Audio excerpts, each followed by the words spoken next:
लेकिन जरा तवज्जो करो, गौर करो। शादी होती है ना, शादी पहले खाली शादी होती थी, अब तो एक शादी में 10 प्रोग्राम ऐड कर दिए, 10 प्रोग्राम बढ़ा दिए। क्या है? मेहंदी, क्या है? हल्दी, क्या है? माइयों, क्या है? मुंह दिखलाई, क्या है? सलामी, क्या है? निकाह। और भी एक आध दो होंगे तो मुझे पता नहीं। एक शादी में इतने खर्चे बढ़ा दिए, इतने खर्चे का मत पूछो। एक जगह हम गए जनाबे वाला, तो सारे के सारे लोग, बुढ़िया बुढ़िया बुढ़े भी सबके सब पीले कपड़े पहने पड़े। बहन का इन्हें क्या मुसीबत हो गई यार, आज सब पीलिए बने पड़ रहे हैं। पता चला तो हल्दी थी, हल्दी। मैंने कहा देख, कब्र में पहुंच तेरी हल्दी निकाल दी जाएगी, इतना मारा जाएगा समझे। और हल्दी में क्या हो रहा? या माइयों, माइयों का मतलब क्या? मेरी बहनें बैठी हैं, समझ लें। पहले बताऊं, ये तरीका है माइयों बिठाने का, मैं तरीका बताऊंगा। माइयों का मतलब क्या? माइयों समझ रहे हो? हाँ तो जानते, लड़की को शादी से पहले बिठा देते। माइयों का मतलब यह होता है, शादी से 5 दिन पहले लड़की को काम काज से रोक दिया जाता। एक जगह बैठो, कहीं बाहर नहीं जाओगी, आराम करो। समझ रहे मेरी बात? क्योंकि तुम्हें कहीं जाना होता तो पहले कपड़ों पे प्रेस करनी होती, कपड़े देखना होते हैं। घर बसाना आसान नहीं है। वो जो लड़की जिसकी शादी होगी वो जा रही है, मालूम है तुम्हें? अपने बाप को छोड़ के जा रही है, माँ को छोड़ के जा रही है, भाई को, और 1-2 दिन के लिए नहीं, जिंदगी भर के लिए छोड़ के जा रही है। जिस घर में पैदा हुई है, जिस घर में वो बड़ी है, बली। तुम तो बड़ी आसानी से कोई भी अपनी बीवी पे तमाचे मार देता, थप्पड़ मार देता। मैं कहता हूं कितना बड़ा जालिम इंसान, जालिम इंसान। तुम जरा अपने माँ बाप को, अपने घर को छोड़ो, दहाड़े मार मार कर रोगे। सगा भैया, सगे भैया को इतनी दीवार सीधी करने नहीं दे, इतनी दीवार, और वो बेटी पूरा घर छोड़ के जाती है घर, इन भैयों की खातिर। और यही भैया जब वो शादी से पलट के आती है 1 साल 2 साल बाद, तो मुंह टेढ़ा करके बोलता है, जिस घर में रह रहा है उसके बाप का नहीं है क्या वो? उसकी माँ का नहीं है क्या वो क्या घूरे पे है? घूरे पे से आई है क्या वो? तुम ही सगे निकले। सारी जमीन लड़के जोत रहे, सारे खेत लड़के जोत रहे, सारा घर लड़के बरत रहे। अगर ट्रैक्टर है उनमें कब्जा लड़कों का है, गाड़ी है कब्जा लड़कों का। बेचारी वो रोती हुई रुखसत होती है, रोती हुई। मगर फिर भी अगर अम्मा की, अब्बा की अगर तबीयत खराब हो जाए तो ये बराबर वाले कमरे से भैया वापस नहीं आता है, और वो अपने मैके से रोती हुई आ जाती है। माँ को देख लेती है, बाप को देख लेती है। असल में चैनल वाले, सामने चैनल वाले ये क्या करते हैं मालूम ना? खड़ाक से उसी को फोकस मारते हैं और फिर कैच कर लेते हैं। इसलिए कभी फोन पे बात करो ना, पीछे बैठ कर, अगर जरूरी हो सकता तो जरूरी ऐसी बात हो, लेकिन पीछे बैठ के फिर लोग। एक मौलाना ने एक बच्चे के, अल्लाह सलामत रखे, एक मौलाना ने एक बच्चे के ऐसे, तो किसी चैनल वाले ने कई मरतबा दिखाया, देखो मौलाना पीट रहे, तो अच्छा भी लगा, किसी को बुरा भी लगा। बच्चे की कोई हरकत नहीं दिखाई उसने, सिर्फ मौलाना की हरकत दिखा दी, बच्चे की कोई हरकत नहीं। अब बात क्या चल रही थी? माइयों बिठा दिया गया लड़की को। माइयों किस लिए बिठाया जाता? माइयों इसलिए बिठाया जाता, सुनो तवज्जो करो। अगर इसका कहीं सब्जी काटते हुए हाथ फटने लगा हो, कट गया हो 5 दिन में, ताकि वो जुड़ जाए, क्योंकि उसे घर बसाना जाकर, उसे घर बसाना जाकर 5 दिन में अगर इस पे कोई नजर हो तो सूरह यासीन पढ़ पढ़ के इसको पानी पिलाया जाए ताकि इसका दिल मजबूत हो जाए। और यही तक नहीं है, सूरह बकर की शुरू और आखिरी आयत और आयतल कुर्सी और चारों कुल पढ़ पढ़ के दम किए जाए। अगर कोई नजर बद हो वो खत्म हो जाए, किसी शय का असर हो वो खत्म हो जाए, सारी बुराइयां खत्म हो जाए। 5 दिन लड़की को तैयार किया जाता है। पुरानी बूढ़ी औरतें आती हैं, वो सारी चीजों से आगाह करती हैं, वो तजर्बात बताती हैं, तजर्बात कि शौहर के घर ये भी दिक्कत पड़ सकती है, ये भी परेशानी पड़ सकती है, ये भी हो सकता है, ये भी हो सकता है, लेकिन बेटी तुम्हारा असली घर वही है, इसको भी चलाना है, इसको भी चलाना। सास का मकाम यह है, ससुर का मर्तबा यह है, देवर का मकाम यह है, जेठ का मकाम यह है, ससुराल का मकाम यह है, तुम्हारे बाप का मकाम यह है। अगर इन दोनों में कोई एक मोड़ ऐसा भी आ जाता है, तुम्हारे ससुर में तुम्हारे बाप में थोड़ी मोड़ी अनबन हो सकती है, तो तुम्हें उस जगह कैसे काम लेना। कहीं ऐसा ना हो वो तो बोलचाल फिर शुरू कर दो, तुम्हारा घर बिगड़ जाए। 5 दिन ये सारी चीजें उस लड़की को बताई जाती थी। इसका मतलब है माइयों आ जाओ, उसका मतलब है क्या, माइयों। मगर अब तो अगर माइयों बैठ रही है तो मोहल्ले की जितनी बिगड़े लड़की है मोबाइल लेकर के उसी के पास घुस गई और बुढ़िया पान खा खा करके पिचकारी मार रही है। वो मुंह फैला रही है बुढ़िया उधर और कोई उधर खटोले में कर रहा रही है। इसका नाम माइयों रखा साहब।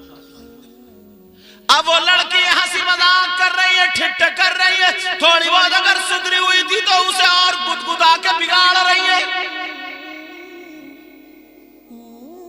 अब्बा भी अरे खानदान की सब बहने बहने इकट्ठी हो गई, इकट्ठी हो गई, गुंडागर्दी करने के लिए इकट्ठा करा ना। माइयों का मतलब मालूम है,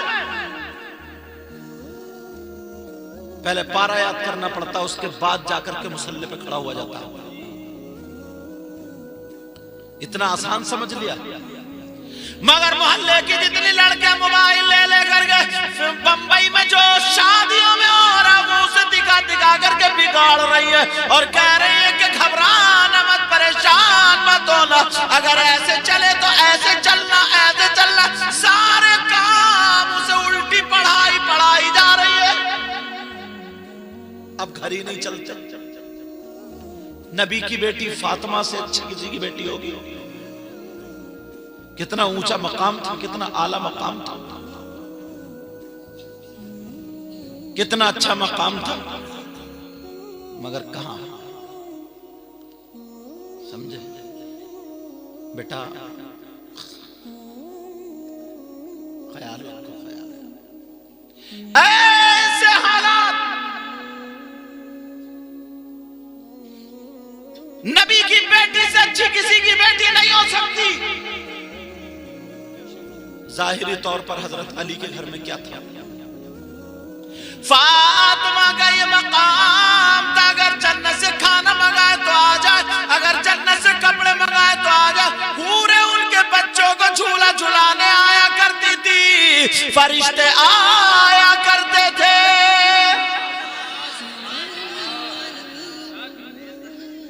मगर कहां?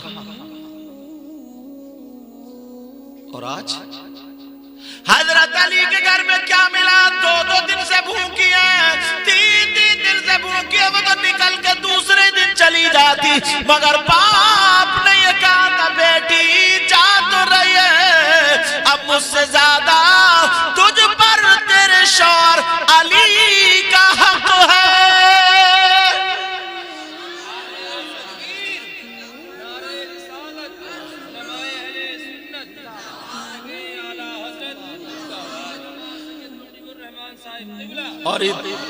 और हमारे यहाँ क्या होता मालूम है? चढ़ा के भेजती हैं, चढ़ा के कहती हैं वो जो तेरी सास है ना बहुत तेज है, तेज और तेरा ससुर है वो बड़ा नेता बनता, नेता कब्जे में मत ये किसी के भी। तू अगर जरा भी कोई बात हो ना तो मुझे फोन कर दिए, बस हल्की फुल्की बात हुई किचन में जाकर करे कुचर पुचर कुचर पुचर कर दी और अब्बा मोटरसाइकिल लेके वहीं खड़ा। इससे ये पूछो कि तूने बेटी का घर बसाने भेजा या जंग करने भेजा? क्यों करी ये शादी? हर घर में थोड़ी मोड़ी होती है। सैयदा फातिमा एक दिन नमाज पढ़ रही थी, कब आने लगी, नकाती 2 दिन से कुछ खाना खाया नहीं था, उठा नहीं जा रहा था संभल के। मेरे नबी देखने लगे, बैठ गए, नमाज पूरी हो गई। बोली फातिमा, नबी बोले फातिमा क्या बात है, क्या परेशानी है? आंखों में तो आंसू थे मगर शौहर की शिकायत नहीं की। एक अब्बा मुझे भूख परेशान करती है। मेरे नबी ने हाथ उठा के दुआ कर दी। फातिमा कहती है कि मैं 7 दिन भी भूखी रही तो फिर मुझे भूख ने कभी परेशान नहीं किया। ये आलम अपने यहाँ लड़की को इतना बिगाड़ दिया जाता, इतना भर दिया जाता, इतना चढ़ा दिया जाता, अब वो घर बसाने नहीं जा रही, जहन में वही खुराफात चले। कभी बड़ी बहन फोन करेगी, कभी छोटी बहन फोन करेगी कि क्या हुआ, तुझसे कोई बोल लिया या नहीं बोल लिया, तेरा शौहर कैसा, तेरा देवर कैसा, यूं कैसा। पूरी इंक्वायरी चल रही है, बिगाड़ के रख दिया। हर घर में थोड़ी सी अनबन होती है, हर घर में। एक दिन हजरत अली रज़ी अल्लाह ताला और सैयदा फातिमा में अनबन हो गई, मगर अनबन भी ना तुम्हारी वाली नहीं थी, वो उन्हीं की थी। तुम्हारी वाली अनबन होती है तो माँ की गाली, बहन की गाली, नानी की गाली, दादी की गाली, पूरे शजरे को गाली, और बात इतना बदतमीज है, लठ फेर देता, लठ कमर तोड़ देता, कमर तोड़, इतना मारता बीवी को इतना। मगर मेरी बहन भी बात इतनी बिगड़ी हुई है, जब तक महीने में इसकी सर्विस ना हो जाए ना, ये भी ढंग से चलती नहीं है।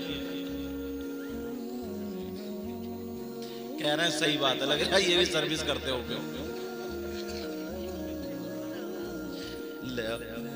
ये कह रहे हैं सुभान अल्लाह, मतलब ये पता ही नहीं है कहाँ सुभान अल्लाह कहना, कहाँ नहीं। ये सर्विस पे सुभान अल्लाह कहना। एक गांव में आरिफ भाई नए सदर साहब, मुनाजिर भाई तो याद हो, नए सदर साहब बने थे। अब उन्हें सदर साहब को कुछ मालूमात नहीं थी ज्यादा, तो लोगों ने कहा ना कि तुम, बोले मैं सदर हूं, बोले हाँ, बोले क्या करना, बोले बस तुम सुभान अल्लाह कहते रही हो, सुभान अल्लाह, बोले ठीक है। अब उन्हें आगे बिठा दिया सदर साहब को। अब मौलाना साहब तकरीर कर रहे थे, तकरीर करते करते मौत की बयान आ गए, बोले फुला साहब की अम्मा का इंतकाल हो गया। सदर साहब 10 का नोट दे के बोले सुभान अल्लाह। बताओ इस सदर का क्या होगा? सोचने की बात है, गौर करने की बात है। हजरत अली और सैयदा फातिमा में थोड़ी सी अनबन हो गई। थोड़ी सी बात फातिमा को ये लगी, अली ऐसे नहीं कहते, ठीक है। अली उधर बैठे, फातिमा इधर बैठी। अब सैयदा फातिमा ने थोड़ा छेड़ना चाहा, मियां बीबी आई, हजरत अली बैठे थे, फातिमा खांसी, अली ने देखा ही नहीं, अस्सलामु अलैकुम। हजरत अली ने जवाब दिया वालेकुम सलाम, मगर नजरें नीचे ही रखी। फिर फातिमा बोली अस्सलामु अलैकुम, हजरत अली बोले वालेकुम सलाम। फिर तीसरी मर्तबा फातिमा बोली अस्सलामु अलैकुम, हजरत अली ने देखो बरो फातिमा क्या बात है, सोचा अली थोड़े से डर गया, थोड़ी और बात बढ़ाऊंगा। सैयदा फातिमा कहने लगी मेरे सरताज इजाजत लेने आई हूं। अच्छा ये इजाजत भी इतने माना में चल रही है आजकल, एक मौलाना लोगों में भी इजाजत चल रही है। जलसा हुआ, अच्छा भाई हम जा रहे, लाओ इजाजत दो। इजाजत का मतलब है लिफाफा, सीधे ही कहते ना कि लाओ भाई हमारा लिफाफा दो, हम जा रहे हैं। बात सच है, अच्छा हाँ कहाँ है घर वाले? लाओ बुलाओ यार, वो इजाजत लेनी है। हाँ इस्लाम ने जा रहे, लाओ इजाजत दे दो। कहते नहीं इजाजत ले पापा, तो इजाजत मांगने का ढंग निकाला।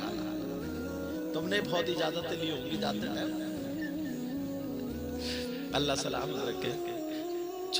सभी मौलाना लोग इजाजत लेते हैं, कुछ गुप्ती लेते हैं, कुछ सुप्ती लेते हैं। अब वो कहने लगी, सैयदा फातिमा कहने लगी, मेरे सरताज इजाजत दे दो।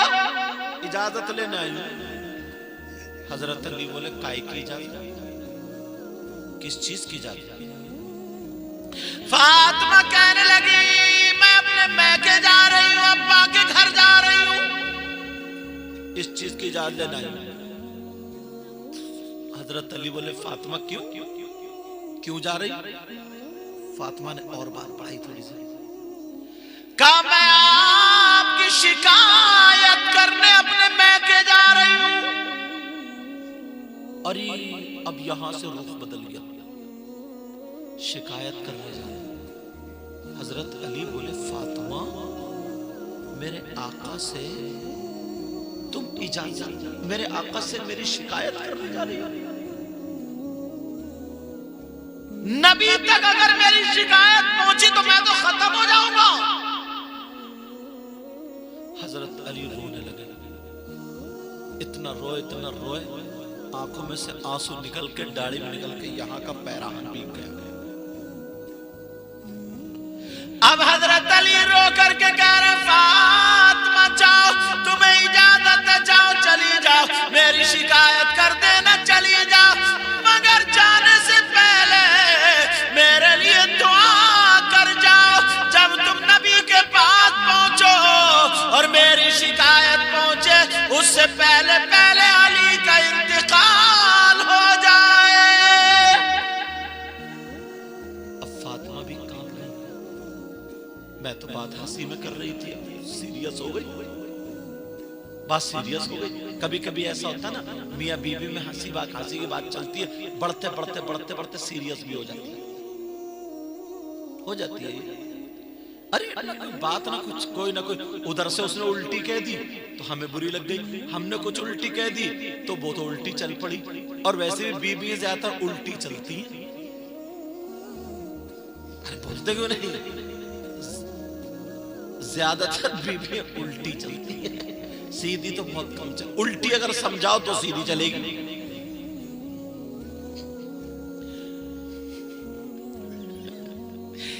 सैयदा फातिमा ने देखा मेरे सरताज रो रहे। फातिमा बैठ गई, कहने लगी नहीं मैं नहीं जाऊंगी। कहा नहीं मेरे सरताज मैं नहीं जाऊंगी। हजरत अली कहने लगे फातिमा जाओ और मेरे लिए दुआ कर दो। फातिमा ने अपना आंचल उठाया और दुआ कर दी, ऐ अल्लाह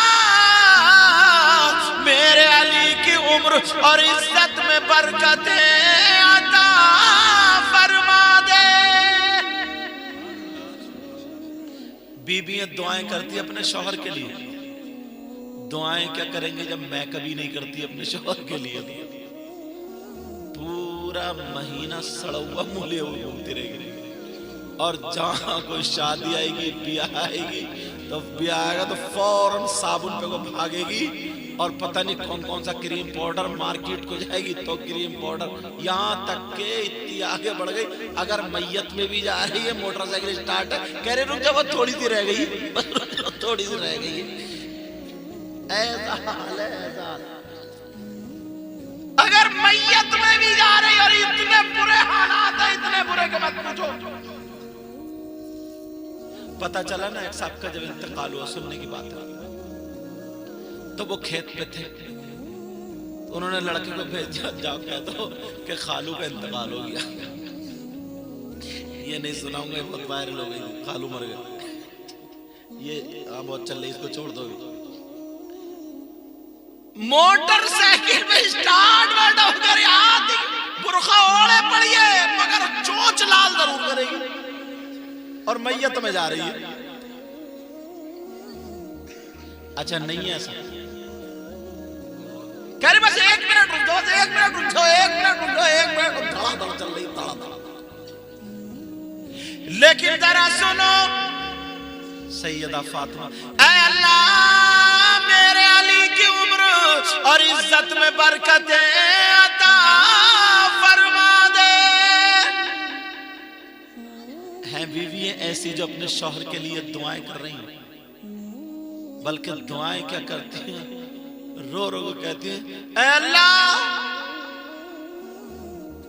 या तो मैं ही का मुंह ना देखूं या फिर यही मेरा मुंह ना देखे।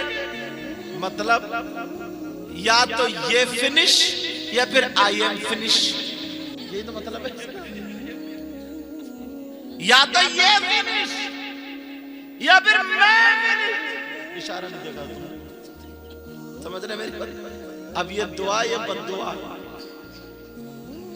अच्छा बात आदमी भी बहुत दुखिया रहा। एक बेचारा कमजोर आदमी था, बीबी बहुत मोटी थी, जरा लड़ाई हो बीबी कमर पर रख के पटकी मार दे। बेचारा बड़ा तो बोले हजरत, कई मियाओं के पास गया, बोले ऐसा ताबीज दे दो हजरत बस बीबी कब्जे में आ जाए। बोले क्या मतलब? बोले हर हफ्ते पटकी लग रही है। बोले पटकी लग रही है? वो समझते शायद कोई हवाई असर होगा। क्या पटकी? बोले क्यों पटकी क्यों खा रही है? बोले खा नहीं रही है, खिला रही है। अगर कुछ बोलो उसको एक ही दाव याद है, पकड़े कमर पर रख के मार दे बड़ा। यही दाव तो वो तो अच्छा हुआ, वरना उसे मियाँ को पता नहीं चला, वरना कब्जे में छोड़ो बचता मियाँ भी नहीं। ऐसे हालात, इतना कमजोर था बेचारा, न सोचा ना क्या करूं। आ जाओ, वो हिंदुस्तान की ठंडी नहीं लग रही, जर्सी पहन के, ठंड का मौसम भी है। तो अब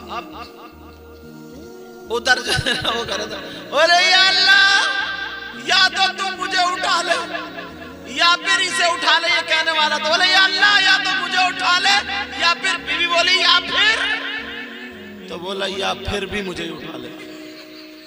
मतलब दोनों तरफ से खुद ही है, अपने हालात संभालो। सैयदा फातिमा कहने लगी मेरे सरताज नहीं, मैं नहीं जा सकती। हजरत अली कहने लगे फातिमा तुम्हें जाना होगा, तुम्हें जाना होगा, तुम्हें जाना होगा।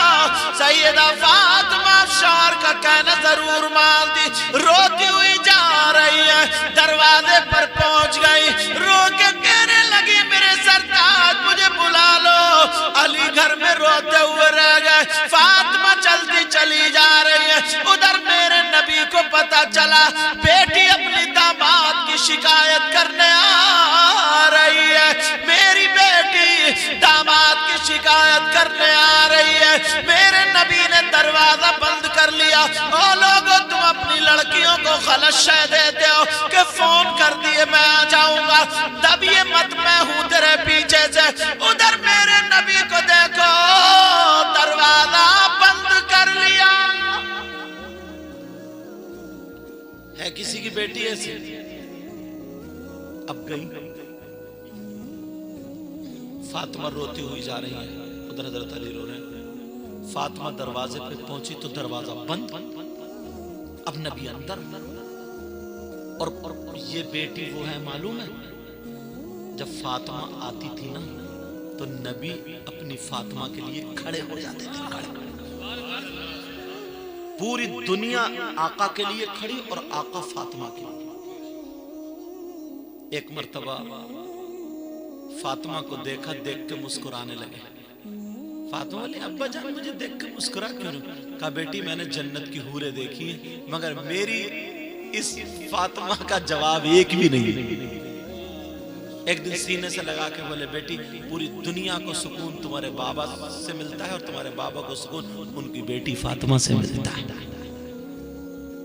उस बेटी के लिए दरवाजा बंद। सैयदा फातिमा दरवाजे पर पहुंच गई, दरवाजा बंद किया, दरवाजा नहीं खुला। क्या बात? दरवाजा खटखटाया, अब्बा जान दरवाजा खोलिए। नबी नहीं बोले। दोबारा फिर कहा अब्बा जान दरवाजा खोलिए। तीसरी मर्तबा फिर कहा, अंदर से आवाज आई। नबी ने फरमाया कौन है दरवाजे पर? यार नबी फरमाते मेरी बेटी फातिमा जिस गली से गुजर जाए, कुछ देर के बाद मैं जाऊं ना तो वहां की हवा सूंघ के बता देता हूं मेरी फातिमा इधर से गुजरी है। आहट से नबी बता देते, और आज आवाज नहीं पहचान रहे क्या? ये उन बापों को नसीहत है जो अपनी बेटी को घर बिगाड़ने के पूरे पूरे पूरे पूरे काम करते हैं। उन माओं को नसीहत है, माओं को। तुम 10-10 लाख रुपए का जहेज तो दे देते हो, मगर बेटी को 2 टाइम की तरबियत नहीं देते हो। तुम गाड़ी देते हो, मोटरसाइकिल देते हो, खाना पूरे गांव को खिला देते हो, बड़ी से बड़ी शादी कर देते हो, अल्लाह तुम्हें और अता फरमाए, मगर तुम बेटी को जो खास मामला था वो सिखा करके नहीं भेजते। अब कहने लगी अब्बा जान दरवाजा खोलिए। नबी बोले कौन दरवाजे पर? फातिमा बोली अब्बा जान मैं आपकी बेटी लख्त जिगर नूरे नजर फातिमा हूं। नबी बोले फातिमा? कौन फातिमा? अरे जैसे जानते ही नहीं। कहा कौन फातिमा?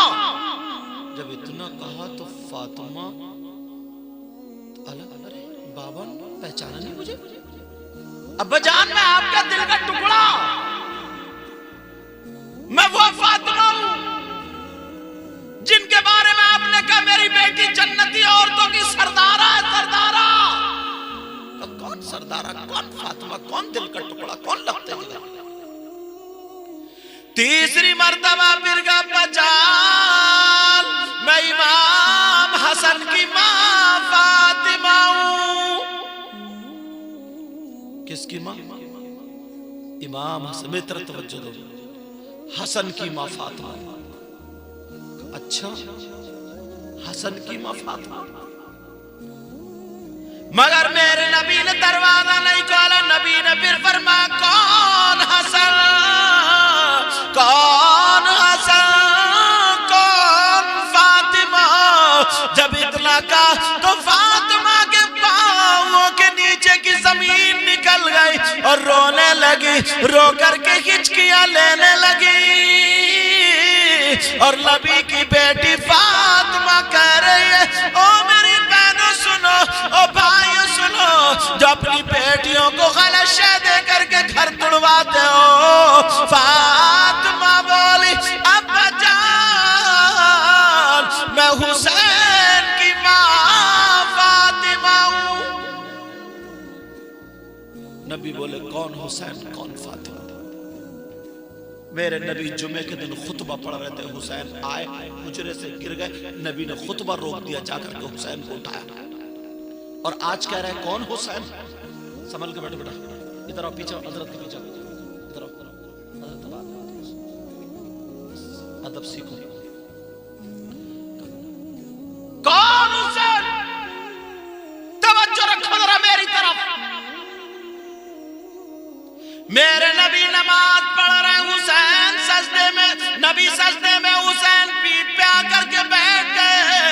नबी ने सजदे को लंबा कर दिया, सजदे से सर नहीं उठाया। इतना ख्याल अपने नवासे का। आज कह रहा कौन हुसैन? बहुत बड़ी बात है, बहुत बड़ा सबक। दश्ते बला को अर्श का, ना ना तुम तो बैठे रहो, तुम सुभान अल्लाह क्यों कहोगे? तुम तो आराम से ऐसे बैठे रहो, जैसे आरिफ भाई बैठे आराम। तुम सुभान अल्लाह क्यों? सुभान अल्लाह भी मैं ही कहूंगा, नात भी मैं ही पढ़ूंगा, तकरीर भी मैं ही, और बाद में इजाजत भी मैं ही लूंगा। तुम समझ में आया तो ऐसे कर दियो। अरे बोलते क्यों नहीं सुभान अल्लाह?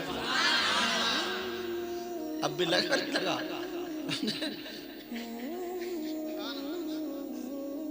दश्ते बला को अर्श का जीना बना दिया, बोलो या हुसैन। या हुसैन। बचपन में आरिफ भाई बहुत अच्छी नात पढ़ते थे। अच्छा माशाल्लाह। ये दो तीन ही लोग थे अंजुमन में जो पढ़ते थे, आरिफ भाई और इलियास, समझे। अब पता नहीं अब भी पढ़ रहे हो या। दश्ते बला को अर्श का जीना बना दिया। सुभान अल्लाह। बोलो या हुसैन। या हुसैन। आका हुसैन। आका हुसैन। दाता हुसैन। दाता हुसैन। दश्ते बला को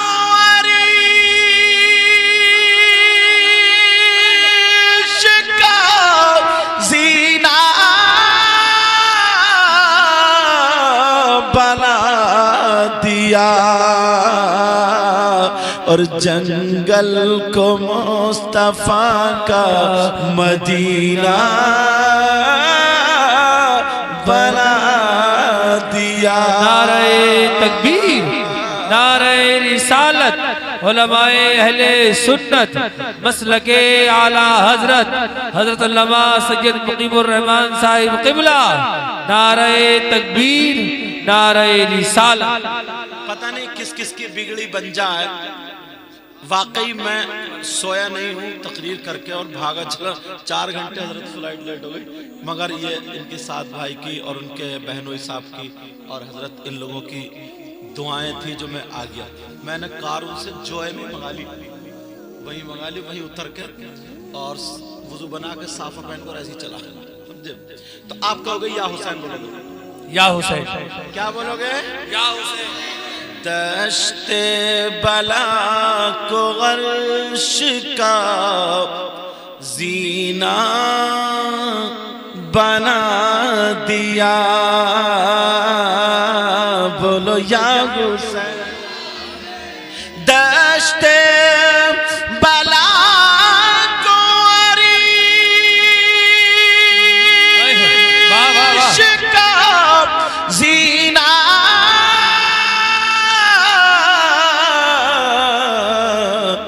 बना दिया और तुमने और जंगल को मुस्तफा का मदीना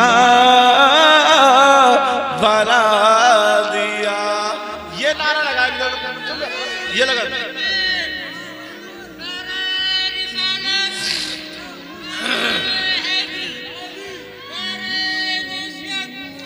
दश्ते बला को अर्श का जीना बना दिया और जंगल को मुस्तफा का मदीना बना दिया। बोलो या हुसैन, आका हुसैन,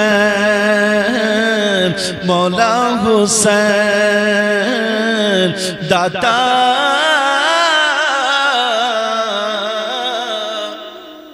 हुसैन। एक शेर और पढ़ो आरिफ भाई। इरशाद तो चले गए बेटा। अच्छा वो ये वाला इरशाद। अल्लाह तबारक व तआला इरशाद फरमाता इन्ना आतैनाकल कौसर। ऐ महबूब हमने आपको खैर कसीर अता फरमाया। अब आता देखो फसल्लि लिरब्बिका, अपने रब के लिए नमाज पढ़ो। ज्यादा छोटा पड़ेगा, तवज्जो रखो मेरी तरफ।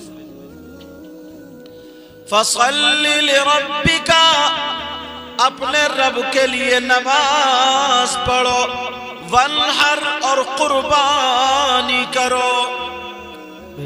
इस कुर्बानी में अकीका भी आ जाता है। कुरान की दूसरी आयत, इअमलू आला शुक्रा। सुभान अल्लाह। ऐ दाऊद के घर वालों, अल्लाह का शुक्र अदा करो जानवर ज़बा करके। समझ रहे हैं मेरी बात? ये शुक्रिया। अब बात नहीं बेटा, आराम से। अच्छा, ये अहमद रजा, अल्लाह ताला बरकत अता फरमाए। आमीन। अब ये हुआ अकीका। अगर लड़का है तो उसके 2 हिस्से, और लड़की है तो उसका 1 हिस्सा। हिस्सा क्या है ये बता दो। अगर बकरा करेंगे तो लड़के के लिए 2 बकरे और लड़की के लिए 1 बकरी। अगर इतना नहीं है, 1 भी अगर कर दो तब भी कुर्बानी हो जाएगी, तब भी अकीका हो जाएगा, कुर्बानी नहीं अकीका। समझ रहे मेरे बात? मगर जो तरीका वो बता दूं। अल्लाह के रसूल सल्लल्लाहु ताला अलैहि वसल्लम इरशाद फरमाते हैं, कुल्लु गुलाम रहीलतुन बिअक़ीक़तिही।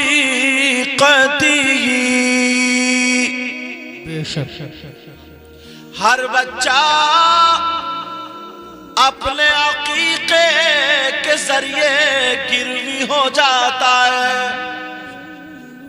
अब हमने ये आपको दे दिया, गिरवी रख दिया, आपने रख लिया ना, तो अब आप उसकी हिफाजत करेंगे। यानी अल्लाह तबारक व ताला की हिफाजत में आ जाता है। जिस बच्चे का अकीका होता है शैतानियत से बच जाता है, शैतान के चुंगल से बचता रहता है। अकीका होता है अल्लाह तबारक व ताला उस बच्चे के उम्र में और आमाल सालिहा में बरकतें अता फरमाता है। समझ रहे? ये अकीका। इसके गोश्त का वही तरीका है जो कुर्बानी के गोश्त का। समझ रहे हैं मेरी बात? गरीब भी खा सकता है, अमीर भी खा सकता है, दोस्त अहबाब भी खा सकते हैं।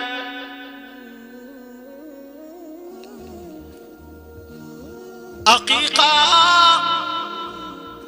बच्चे को बुराइयों से बचाता है। वाक़िफ़ फरमाते हैं वतुज़बहु अन्हु यौम साबिग़िही, और 7वें दिन उस बच्चे के नाम से जानवर ज़बा किया जाए, उसका नाम अकीका है। बाकी उम्र में कभी भी कर सकते हैं। मेरे नबी ने भी हसन और हुसैन का किया, नबी ने भी हसन और हुसैन का अकीका 7वें दिन किया था। ये तो हो गया अकीका। और कई कई होती है बर्थडे, जिसको क्या बोलते हैं बर्थडे। बड़े बर्थडे का मतलब ये अगर 1 साल का बच्चा हो जाए तो अब ये पहली बर्थडे, 2 साल का हो जाए तो फिर बर्थडे, 3 साल का हो जाए तो बर्थडे। इसका मतलब ये होता है, मगर बर्थडे को लोगों ने बिगाड़ लिया। जरा तवज्जो करो, तुम्हारे यहाँ तो मुझे मालूम नहीं मगर अक्सर के यहाँ ऐसा होता है। अब किसी की बेटी का अगर बर्थडे या लड़के का बर्थडे तो उसमें शैतानियत शुरू हो जाती है। एक कैमरे वाले को बुलाया जाता है, 5-5, 4-4 हजार रुपए में वो कैमरे वाला बहन बेटियों के फोटो खींच रहा है। लड़कियां उसके सामने फोटो खिंचवा रही है, बहुएं सामने खिंचवा रही है। जी लड़कियों को छोड़ो, अधेड़ उम्र की कत्था चूना लगा के वो भी वीडियो वाले के सामने खड़ी है, बस ताकि फोटो आ जाए। एक कमरा सजा लिया, ऐसे फुकरे लगा लिए, रिबन लगा लिए, सब कर लिया, हो गया बर्थडे, समझे। और कई कई और आगे बढ़ गए। अब केक लाया गया, उस पे लिख दिया गया और केक के साथ में चुरी दे दी, उस बच्चे से कटवाई जा रही है। बुढ़िया बूढ़े बुढ़िया बुढ़े भी हाथ में हाथ डाल करके कूले मटका रहे, नाच रहे और हैप्पी बर्थडे गा रहे हैं, नाच रहे। इसका नाम बर्थडे रखा है। दिखा दोगे कोई सी किताब में? सब यहूदियों के तरीके। हाँ, मैं बताऊं इस्लामी तरीका क्या है, अगर इजाजत हो तो बता दूं, क्योंकि ये मौका ऐसा है ना, बहुत वैसी तकरीर नहीं की जाएगी आज कि साहब तुम्हें हदीस सुनाओ, तुम्हें यूं करो, ऐसा करो, वैसा करो। जितना अल्लाह मुझे तौफीक देगा कोशिश करूंगा कि इसी इस्लाह पर बोलने की कोशिश करूं, इन बातों पर। कभी कभी मौका आता, कोई नहीं देखता जवान जवान बैल बेटिया लोगों, एक तो गुनाह वो होता वैसे ही करता है, और एक वो है जो रुपये पैसे दे करके गुनाह खरीद रहा है, गुनाह खरीद रहा। अब फोटो खिंच रहे हैं, दादी अम्मा भी दांत चिलका रही है और दादा अम्मा भी मुस्कुरा रहे हैं, पैसे पड़े पड़े कमर में दर्द हो रहा, मगर एक के भी समझ में नहीं आ रहा इस्लामी तरीका क्या है। लोग सुनो, अगर बर्थडे करना है तो मैं बताता हूं, कम से कम 11 मिस्कीनों की, गरीबों की दावत कर दो, अच्छा अच्छा खाना बनाओ, मदरसे के बच्चों को बुला करके कुरान खानी कराओ, इमाम साहब को बुला करके या अच्छे आलिम रब्बानी को बुला करके फातिहा पढ़वा करके उस बच्ची या बच्चे की उम्र के लिए, अच्छाइयों के लिए दुआ करा लो, अल्लाह ताला उसकी उम्र में बरकत अता फरमाए, ये दुआ करा दो और गरीबों को खाना खिला दो, उसमें मेहमानों को भी खिलाओ, ये सही मानों में बर्थडे। मगर लोग कहां, लोग नहीं देखते, असली चीज को नहीं देख पाते। बताओ कितनी खुराफातें होती। और थोड़ा सा आगे बढ़ो, पता चलता चला जाएगा, पता चलता जाता है। एक ये निकला, अगर इन छोटी छोटी चीजों से ना खर्च बचाओगे तो तुम्हारे पास अच्छे खासे पैसे बच जाएंगे, मगर काफी खर्च करते हो। अगर खर्च करो, ऐसा करो ना, बच्चों के